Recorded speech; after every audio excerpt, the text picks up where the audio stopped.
Good morning students. Banking and financial system के अंदर बड़ा अपना लास्ट क्लास के अंदर टॉपिक था, वो था इन्फ्लेशन।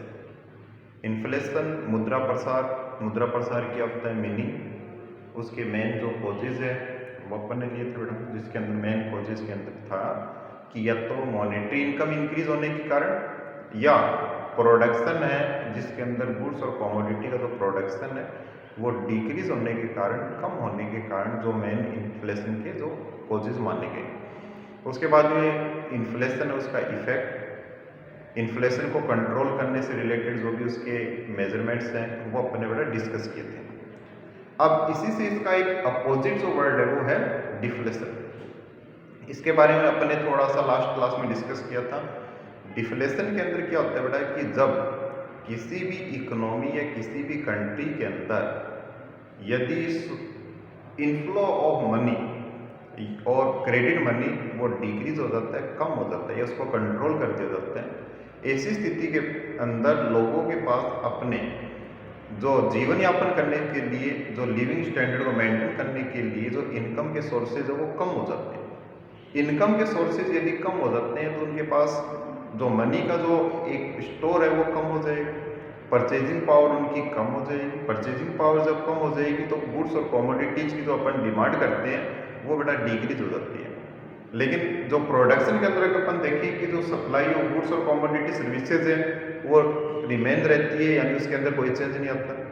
और जब परचेजिंग पावर कम हो गई, डिमांड कम हो गई और सप्लाई उसकी सेम उसी तरह से मेंटेन है, तो ऐसी स्थिति के अंदर उसका जो प्राइस लेवल है वो डिक्रीज हो जाता है। और प्राइस लेवल डिक्रीज होने के कारण उसको अपन कम मूल्य पर भी उसको खरीद सकते हैं या उसकी डिमांड डिक्रीज हो जाती है, उसकी कीमत स्तर गिर जाता है, यानी प्राइस लेवल डिक्रीज हो जाता है, वही क्या कहलाता है, डिफ्लेशन कहलाता है। ठीक है, तो इसके अंदर बड़ा ये भी अपन बता सकते हैं कि जो इन्फ्लेशन है, इन्फ्लेशन के अंदर तो मूल्य स्तर बढ़ता है और डिफ्लेशन के अंदर मूल्य स्तर कम हो जाता है, गिर जाता है। और जो वैल्यू मनी है वो क्या हो जाती है, इंक्रीज हो जाती है, यानी मुद्रा की जो परचेजिंग पावर है वो बढ़ जाती है। लेकिन जो पब्लिक है, जनता है ना, उनकी कस्टमर है, उनकी जो परचेजिंग पावर है वो परचेजिंग पावर क्या हो जाती है बेटा, कम हो जाती है। और परचेजिंग पावर ऑफ मनी या वैल्यू ऑफ मनी वो इंक्रीज हो जाती है, वो डिफ्लेशन कहलाता है। ठीक है, तो सेम इसी वे के अंदर जैसे अपना इन्फ्लेशन है, उसी का एक उसका रिवर्स फॉर्म है, वो क्या है, डिफ्लेशन है। अब इसके अंदर अपन ये देखते हैं कि इसके अंदर कौन कौन से कॉजेज और कौन कौन से रीजन है वो इन्फ्लेशन डिफ्लेशन के लिए एक प्रकार से अपन रिस्पॉन्सिबल मान सकते हैं कि इसके कारण है वो अपना डिफ्लेशन है वो देखने को मिलता है। तो इसके अंदर अपन लिखते हैं नेक्स्ट, इसके अंदर कॉजेज और रीजंस ऑफ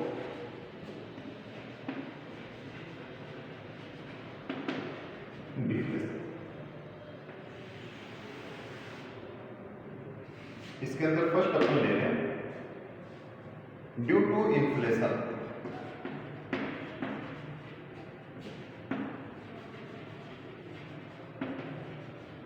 ठीक है ना, देखिए किसी भी इकोनॉमी के अंदर जब मुद्रा प्रसार की स्थिति होती है और मुद्रा प्रसार है वो एक चरम सीमा पर चला जाता है, तो उस स्थिति के अंदर बड़ा उसको प्राइस लेवल जो अनएक्सपेक्टेड रूप से इंक्रीज हो जाते हैं, उनको कंट्रोल करने के लिए गवर्नमेंट इस प्रकार के कोई स्ट्रिक्ट पॉलिसीज लेके आती है, कुछ ऐसे कदम उठाती है जिसके कारण जो इन्फ्लेशन है उसको कंट्रोल किया जाता है। और जब उस कंट्रोल किया जाता है तो ऐसी स्थिति के अंदर बड़ा क्या होता है कि उस इकोनॉमी के अंदर, उस देश के अंदर डिफ्लेशन की जो स्थिति है वो डेवलप हो जाती है, देखने को मिलती है। ठीक है, तो जो इन्फ्लेशन है, इन्फ्लेशन के कारण बड़ा डिफ्लेशन होता है। मुद्रा प्रसार हो गया, मुद्रा की है ना मात्रा ज्यादा होगी, क्रेडिट मनी ज्यादा होगी, उसके कारण प्राइस लेवल इंक्रीज हो रहे हैं। तो प्राइस लेवल को कंट्रोल करने के लिए जो कदम उठाए जाते हैं उसका जो प्रभाव है, इफेक्ट है, वो डिफ्लेशन के रूप में अपने को इकोनॉमी के अंदर देखने को मिलता है। तो वो ड्यू टू इन्फ्लेशन है, वो डिफ्लेशन उसका एक कारण होता है, कॉजेज होता है कि जिसके कारण डिफ्लेशन उत्पन्न होता है, पैदा होता है। दूसरा इसके अंदर है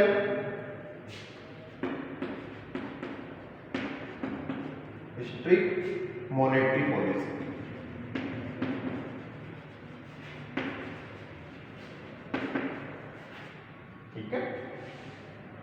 मॉनेटरी पॉलिसी, देखिए मॉनेटरी पॉलिसी के बारे में अपन ने बड़ा बेसिकली तो अपन डिस्कस कर लिया था पहले भी क्लास के अंदर, जिसमें इन्फ्लेशन में भी यही पॉइंट आया था कि इसके अंदर लिबरल मॉनेटरी पॉलिसी के कारण तो इन्फ्लेशन होता है और स्ट्रिक्ट मॉनेटरी पॉलिसी है उसकी वजह से क्या होता है, डिफ्लेशन देखने को मिलता है।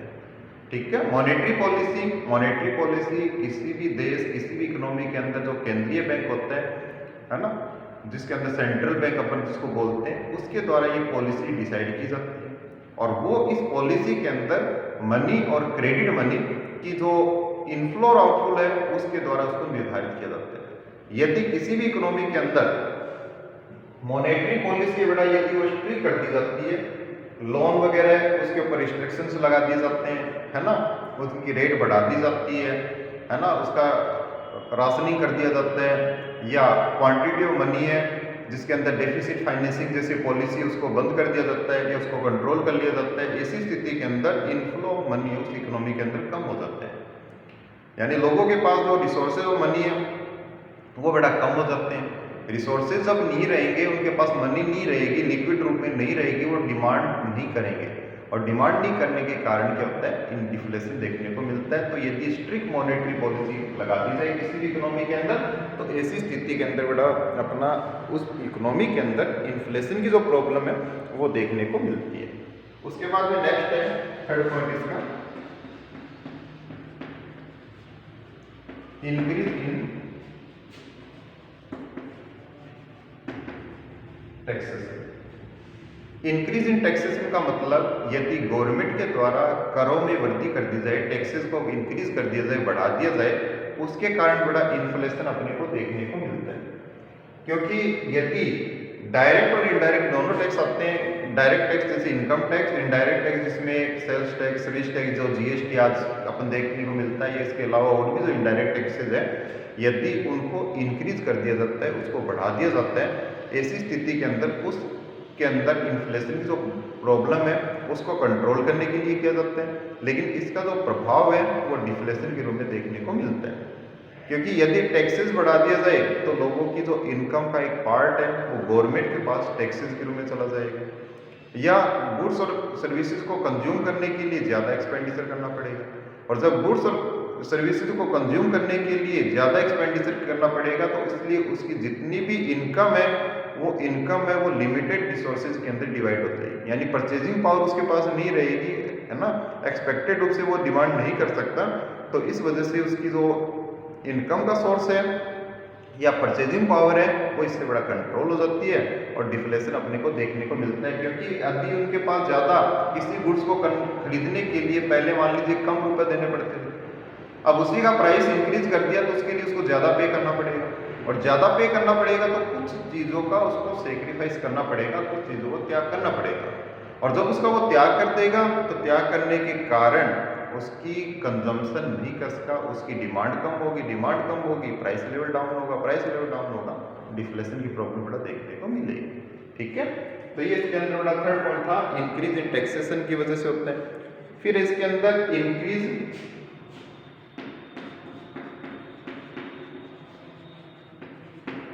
In public debts. Public debts मतलब कि यदि पब्लिक डेब्ट्स को इंक्रीज कर दिया जाए तो ऐसी स्थिति के अंदर डिफ्लेशन की जो प्रॉब्लम है वो अपने को देखने को मिलती है। अब बड़ा पब्लिक डेब्ट्स क्या होता है?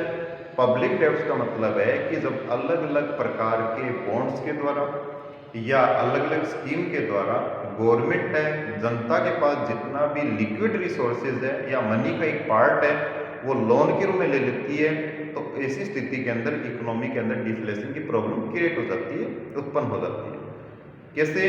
यदि किसी व्यक्ति के पास मान लीजिए एक लिमिटेड इनकम और उस लिमिटेड इनकम में से उसको कुछ जो अमाउंट है वो इस फंड के अंदर या बॉन्ड्स के अंदर या स्कीम के अंदर यदि लगा देता है तो उतनी जो मनी है उसका आउटफ्लो हो गया, यानी वो गवर्नमेंट के पास चलेगी, और उस व्यक्ति के पास जो मनी है वो नहीं रहने के कारण लिक्विड रूप के अंदर उसकी परचेजिंग पावर बड़ा डिक्रीज हो जाती है।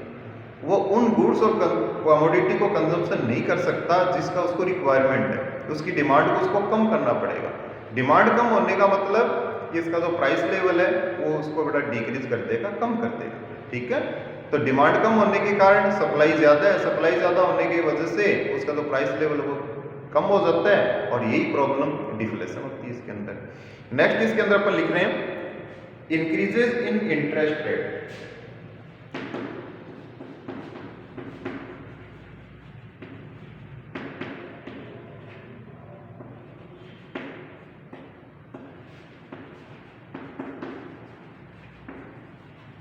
ठीक है, इंटरेस्ट रेट बढ़ने से भी बड़ा डिफ्लेशन की प्रॉब्लम हो सकती है।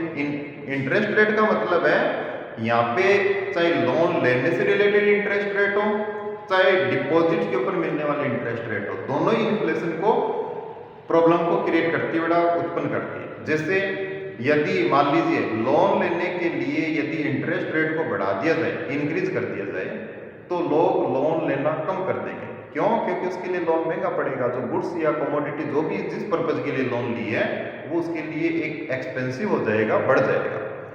ऐसी स्थिति के अंदर वो बड़ा लोन लेना कम कर देंगे, लिक्विड रिसोर्सेज आना बंद हो जाएगा, फैक्ट्रीज स्टेब्लिश होना बंद हो जाएगी, बिजनेस के लिए लोन लेना चाहते हैं वो नहीं लेंगे। इसी प्रकार से बड़ा कोई जैसे हाउस होल्ड्स है उसके लिए भी एक यानी अपनी जो भी इसके अंदर रिस्पॉन्सिबिलिटी है, जो भी अपना कार्य उसको पूरा करने के लिए यदि वो लोन लेना चाहता है तो वो लोन नहीं ले पाएगा। ऐसी स्थिति के अंदर क्या होगा, जो मनी का इनफ्लो है वो कम हो जाएगा। इससे उल्टा यदि इंटरेस्ट रेट को बढ़ा दिया जाए तो लोग ज़्यादा डिपॉजिट से रिलेटेड जो स्कीम है उसके लिए बड़ा एक प्रकार से एक्साइटेड हो जाते हैं, उसके अंदर ज़्यादा इन्वेस्ट करने की कोशिश करते हैं। यानी अपने जो वर्तमान कंजम्पशन को रोककर फ्यूचर के लिए यदि वो सेविंग करने लगे तो वो प्रॉब्लम डिफ्लेशन की प्रॉब्लम उसके अंदर इकोनॉमी में देखने को मिल सकती है। तो वही प्रॉब्लम इसके अंदर क्रिएट होगी यदि इंटरेस्ट रेट को बढ़ा दिया जाए, चाहे डिपॉजिट से रिलेटेड हो चाहे लोन से रिलेटेड हो, दोनों ही कंडीशन बड़ा ये डिफ्लेशन को जन्म देती है, पैदा होती है इससे डिफ्लेशन। ठीक है, डिफ्लेशन। नेक्स्ट बड़ा इसके अंदर sale of securities in open market activities. Sale of securities in open market activities. Open market activities के अंदर देखिए इसके अंदर ज्यादातर गवर्नमेंट सिक्योरिटीज को ही लिया जाता है। यदि गवर्नमेंट के द्वारा इसके माध्यम से भी, ये भी बड़ा एक मॉनेटरी पॉलिसी का पार्ट है जिसको मॉनेटरी पॉलिसी को कंट्रोल करने से रिलेटेड है।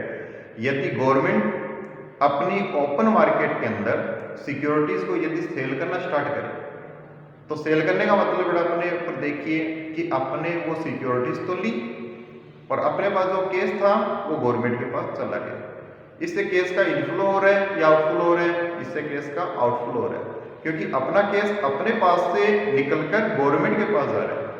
तो उस इकोनॉमी के अंदर किस प्रकार की प्रॉब्लम पैदा हो रही है? सीधी सी बात है, बड़ा डिफ्लेशन हो रहा है, मुद्रा संकुचन हो रहा है, क्योंकि मुद्रा अपने पास से निकलकर गवर्नमेंट के पास चली। तो यदि ओपन मार्केट के अंदर इसको सेल करना स्टार्ट कर देती है गवर्नमेंट अपनी सिक्योरिटीज को, तो इससे डिफ्लेशन की प्रॉब्लम उस इकोनॉमी के अंदर क्रिएट हो जाती है, उत्पन्न हो जाती है। और इससे उल्टा बड़ा यदि ओपन मार्केट से परचेज करना स्टार्ट करते, जैसे अपने पास गवर्नमेंट की सिक्योरिटीज और गवर्नमेंट कहती है कि आप हमें ये सिक्योरिटी दीजिए और अपना पेमेंट ले जाइए, आपको इतना इंटरेस्ट के साथ, इतना बोनस के साथ ये पेमेंट मिलेगा, इतना डिविडेंड के साथ पेमेंट मिलेगा। तो अपन क्या करते हैं बड़ा, जो बॉन्ड्स अपना जो सिक्योरिटीज है वो तो गवर्नमेंट को दे देते हैं और गवर्नमेंट से बदले में क्या मिलते हैं अपने को? रुपए तो मिलते हैं अपनी, है ना, लिक्विड मिल जाते हैं, अपन अपनी परचेजिंग पावर बढ़ा सकते हैं, इनफ्लो जाता है मनी का इकोनॉमी के अंदर। तो ये भी एक इसके अंदर टाइप से तो डिफ्लेशन को क्रिएट करती है, जिसके अंदर गवर्नमेंट क्या करती है? सेल कर देती है अपनी सिक्योरिटीज को, किसके अंदर? ओपन मार्केट के अंदर, ओपन मार्केट एक्टिविटीज उसके अंदर। उसके बाद में नेक्स्ट इसके अंदर इंक्रीज इन CRR SLR।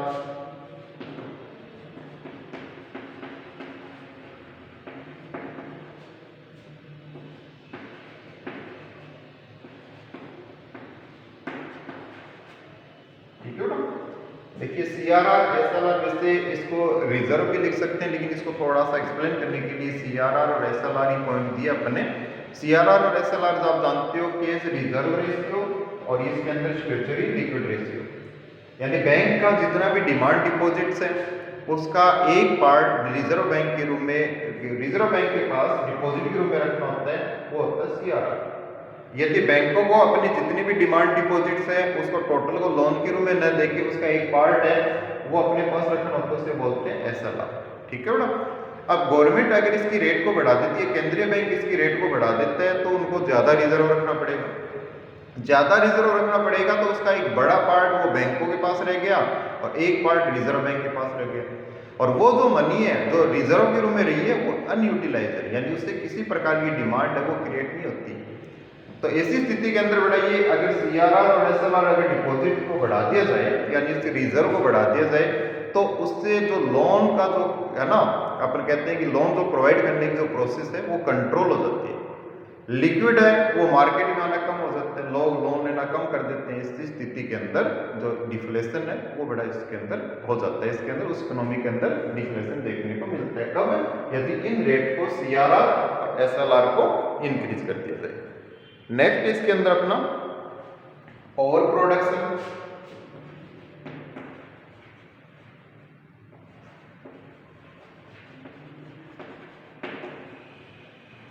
ठीक है, देखिए इन्फ्लेशन के अंदर अपने दो मेन कॉजेस लिए थे, उसके अंदर बड़ा पहला कॉजेस था इंक्रीज इन मॉनेटरी इनकम और सेकंड था डिक्रीज इन प्रोडक्शन। यदि प्रोडक्शन कम हो जाता है तो इन्फ्लेशन होता है। यदि ओवर प्रोडक्शन हो गया, ओवर प्रोडक्शन का मतलब समझ गए ना कि यदि ज्यादा उत्पादन हो गया तो सप्लाई ऑफ गुड्स और commodity increases and demand retain उतनी है। ठीक है, तो ऐसी स्थिति के अंदर बेटा जो प्राइस लेवल है वो क्या होगा, वो डिक्रीज होना है। और यदि प्राइस लेवल डिक्रीज हो रहा है, वो जरूरी नहीं है मॉनेटरी के कारण ही हो, यदि वो प्रोडक्शन के कारण हो रहा है वो भी डिफ्लेशन ही है। किसी वस्तु और सेवाओं की कीमत कम हो रही है, किसी भी वजह से ओवर प्रोडक्शन हो गया, ज्यादा उत्पादन हो गया, अच्छी फसल हुई, मार्केट में अच्छा गुड्स आया, या फैक्ट्रियों ने अपनी जो प्रोडक्शन की जो प्रोसेस है वो चेंज कर दी, मॉडिफाइड कर दी, नई टेक्नोलॉजी आ गई मार्केट के अंदर, उससे प्रोडक्शन है वो बढ़ गया, है ना। प्रोडक्शन बढ़ने से क्या होगा बेटा, प्राइस लेवल कम हो जाता है। और प्राइस लेवल कम होना, purchasing power of money increase होना, वैल्यू ऑफ मनी इंक्रीज होना इज आल्सो डिफ्लेशन। तो इस स्थिति में बड़ा डिफ्लेशन देखने को मिलता है। कब? यदि ओवर प्रोडक्शन हो जाता है। नेक्स्ट इसके अंदर रिडक्शन इन इन्वेस्टमेंट।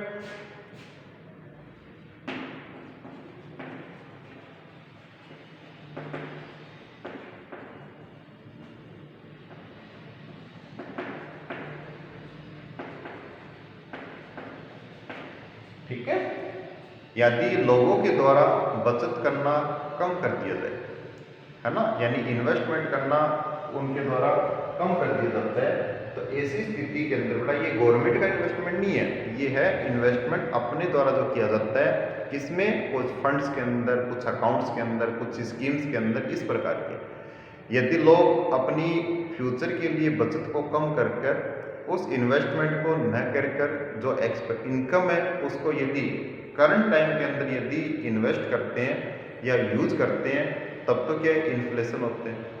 ठीक है, और यदि बड़ा इस प्रकार का इन्वेस्टमेंट अपने पास सेविंग के रूप में मनी तो रखी लेकिन उसको कहीं इन्वेस्टमेंट नहीं किया, तो उस स्थिति के अंदर वो फ्लो मनी है वहीं रुक जाता है। और जब फ्लो मनी वहां पे रुक गया तो जो डिफ्लेशन है वो देखने को मिलता है। यानी उन्होंने गवर्नमेंट का जो अगर इन्वेस्टमेंट यदि इंक्रीज होता है तो मार्केट के अंदर इनफ्लो बढ़ता है, लोग गवर्नमेंट रुपये लगाती है, लोगों को इनकम मिलती है, एम्प्लॉयमेंट मिलता है।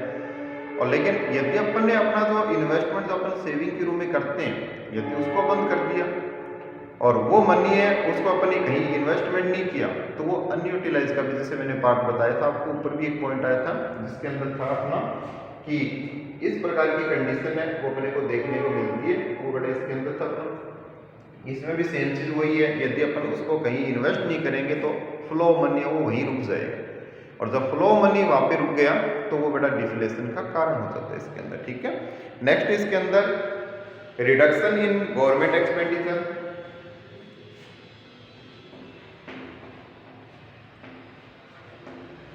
Reduction in government expenditure. यदि गवर्नमेंट के द्वारा जितने भी अपनी विकासकारी योजना, इंफ्रास्ट्रक्चरल से रिलेटेड जितनी भी योजना है, सड़क बनाना, पुल बनाना, है ना, हॉस्पिटल्स, है ना, बनाना, या बेटा जितनी भी मान लीजिए पब्लिक वेलफेयर से रिलेटेड जितनी भी स्कीम्स है, उनके अंदर किया जाने वाला एक्सपेंडिचर को यदि कंट्रोल कर लिया जाता है, रोक लिया जाता है, कम कर दिया जाता है, तो उसकी वजह से इन्फ्लेशन है, डिफ्लेशन है, सॉरी बेटा, वो अपने को देखने को मिलता है। गवर्नमेंट एक्सपेंडिचर नहीं किया, लोगों को रोजगार नहीं मिला, इनकम का सोर्स कम हो गया, है ना, तो ये बड़ा इसका कारण होता है। नेक्स्ट इसके अंदर है इंक्रीज इन इंपोर्ट। यदि इंपोर्ट है वो बढ़ जाता है,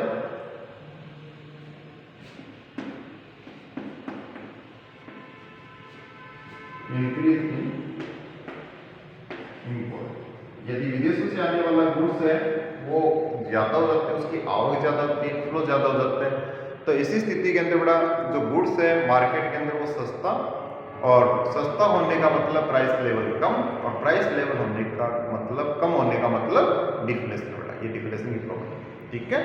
उसके बाद में इसी का बड़ा नेक्स्ट टाइप अपन ले सकते हैं इंक्रीज इन इंपोर्ट, और है ना डिक्रीज इन एक्सपोर्ट है, वो भी डिफ्लेशन का कारण है। तो ये कुछ जो कॉजेज है बेटा वो अपन ने लिए इसके अंदर डिफ्लेशन के। तो डिफ्लेशन है, इसके जो मेन कारण है वो अपन ने लिखे। यदि एग्जाम में आ जाते हैं बेटा कि डिफ्लेशन के कोई 2 कारण लिखिए, या डिफ्लेशन किन कारणों से होता है वो कारण बताइए, या उसके कॉजेज या रीजंस बताइए, तो अपनी एक पॉइंट ऑफ व्यू उसमें यूज कर सकते हैं, लिख सकते हैं, ठीक है। जिसने इन्फ्लेशन को ढंग से पढ़ा उसके लिए बड़ा ये डिफ्लेशन है वो ज़्यादा दिक्कत वाला टॉपिक नहीं है, आराम से समझ में आ जाता है कि इन्फ्लेशन से रिवर्स है वो अपने को डिफ्लेशन, ठीक है। अब उसके बाद में आता है इफेक्ट ऑफ डिफ्लेशन। देखिए जो डिफ्लेशन और जो इन्फ्लेशन है उसका जो इफेक्ट है वो दोनों ही पर इकोनॉमी के लिए क्या बेटा ज़्यादा बढ़िया नहीं होता है। इकोनॉमी के लिए दोनों ही एक प्रकार से नुकसानदायक है ना, हार्मफुल है। इससे इकोनॉमी को किसी प्रकार का बेनिफिट नहीं होता है। इसलिए ना तो किसी भी इकोनॉमी के अंदर इन्फ्लेशन होना चाहिए और ना ही किसी भी इकोनॉमी के अंदर डिफ्लेशन की स्थिति होनी चाहिए। अब अपने इससे पहले बड़ा इन्फ्लेशन के अलग अलग इफेक्ट पड़े थे, उसके अंदर ज़्यादातर पॉजिटिव थे, ठीक है। अब इसके अंदर बड़ा ज़्यादा पॉजिटिव इफेक्ट नहीं होगा। जैसे देखिए इंडस्ट्रियलिस्ट के ऊपर पड़ा था, उद्योगपतियों के ऊपर पड़ा था, उद्योगों के ऊपर पड़ा था, उसका पॉजिटिव था। प्रोडक्शन इंक्रीज होता है, प्रॉफिट जो उसकी अर्निंग कैपेसिटी है वो इंक्रीज हो जाती है ना, और फ्यूचर के लिए बड़ा वो अपने ब्राइट फ्यूचर के लिए एक्सपेक्टेशन करता है, इस प्रकार का था। लेकिन डिफ्लेशन के अंदर उससे उल्टा होता है। डिफ्लेशन के अंदर उसका प्रॉफिट डिक्रीज हो जाता है, फ्यूचर उसका अनएक्सपेक्टेड दिखाई देता है, प्रोडक्शन वो डिक्रीज कर देता है क्योंकि उसकी प्रोडक्शन की रेट है वो कम हो जाती है ना। इसी प्रकार से बिजनेसमैन है, बिजनेसमैन के ऊपर बड़ा नेगेटिव इफेक्ट होता है। बिजनेसमैन के लिए बिजनेस अपने को एक्सटेंड करने से रिलेटेड कि इसके अंदर प्रोग्राम है या प्रोजेक्ट है उनको कैंसिल कर देते हैं, क्योंकि जो प्रेजेंट टाइम में जो बिजनेस है वो इसका एक घाटे में चलता है, प्रॉफिट डिक्रीज हो रहा होता है ना, सेल है वो उसकी कम हो जाती है। इसी प्रकार से बैंकिंग सेक्टर के ऊपर है, जैसे फाइनेंशियल सेक्टर है वो भी इसके अंदर प्रभावित होते हैं, उनकी डिपॉजिट्स है वो कम हो जाती है, लोन की जो प्रोवाइड करने की जो एक साइकिल है वो बड़ा थोड़ी सी उसकी जो स्पीड अपन माने, उसकी गति माने वो कम हो जाती है।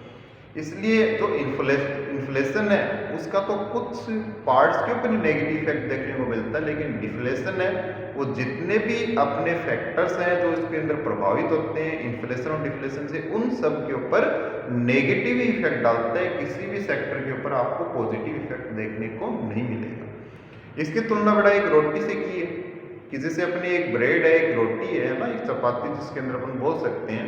इसका एक एग्जाम्पल लिए इसके अंदर, उसमें ये बताया है कि जैसे इन्फ्लेशन होता है ना, इन्फ्लेशन के अंदर बड़ा क्या होता है कि अपने जैसे जो ब्रेड होती है उसके ऊपर अपन मक्खन लगा के नहीं खा सकते, लेकिन वो अपने को जो रोटी है या जो चपाती है, जो ब्रेड है, वो अपने को जरूर नसीब होती है, अपने को मिलती है। इन्फ्लेशन के अंदर ये चीज़ देखने को मिलता है। लेकिन हाँ, हो सकता है ज़्यादा इन्फ्लेशन की प्रॉब्लम है तो वो भी अपने को ना मिले, लेकिन क्या होता है आदि हो जाए बड़ा उसके अंदर। लेकिन डिफ्लेशन है, डिफ्लेशन तो बड़ा उससे भी एक भयानक जो स्थिति है वो होती है डिफ्लेशन के अंदर लोगों का काम बंद हो जाता है, अनएम्प्लॉयड बढ़ जाता है, लोग ना इंडस्ट्रीज के अंदर लॉकआउट हो जाता है, तालाबंदी हो जाती है।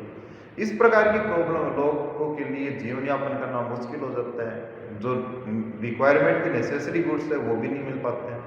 तो रोटी के ऊपर बड़ा मक्खन की तो दूर की बात है, उसको जो आधी रोटी है वो भी नसीब होना बंद हो जाती है। देश में भूखमरी की स्थिति आ जाती है, अराजकता फैल जाती है, सामाजिक जो एक प्रकार से जो बुराइयां हैं अपन जिसको एविल्स बोलते हैं वो बड़ा देखने को मिलती है।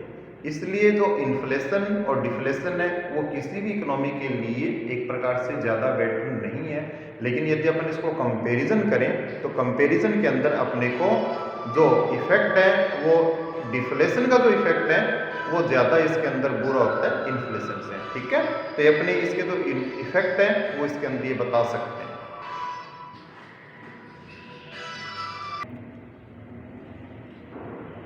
उसके बाद में आते बड़ा इसके अंदर इफेक्ट हो गया कि जो डिफ्लेशन उसका इफेक्ट है, सेम अपना जो इन्फ्लेशन है उससे जो नेगेटिव इफेक्ट है बड़ा वो डिफ्लेशन के ऊपर है। फिर उसके बाद में एक नेक्स्ट पॉइंट आता है इसके अंदर measures to control deflation, deflation को कंट्रोल करने के उपाय।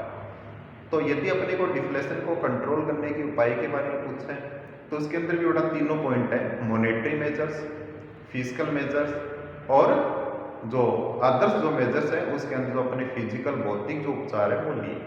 ये पॉइंट है सेम वही पॉइंट है जो अपने इन्फ्लेशन के अंदर, इन्फ्लेशन के अंदर जो अपने लिखा है बेटा जो पढ़ा है उससे उसको रिवर्स करना है, उससे अपोजिट करना है। तो वो सेम जो मेजर्स है उसके अंदर हो सकता है कि 100% एकदम रिवर्स नहीं होगा, लेकिन कुछ उसका जो इफेक्ट है उसको नेगेटिव कर देंगे, यदि उसका रिवर्स कर देंगे तो उस स्थिति के अंदर उसका प्रभाव है वो डिफ्लेशन के ऊपर लागू हो जाता है, यानी डिफ्लेशन को कंट्रोल करने से रिलेटेड वो पॉइंट है वो बन जाते हैं।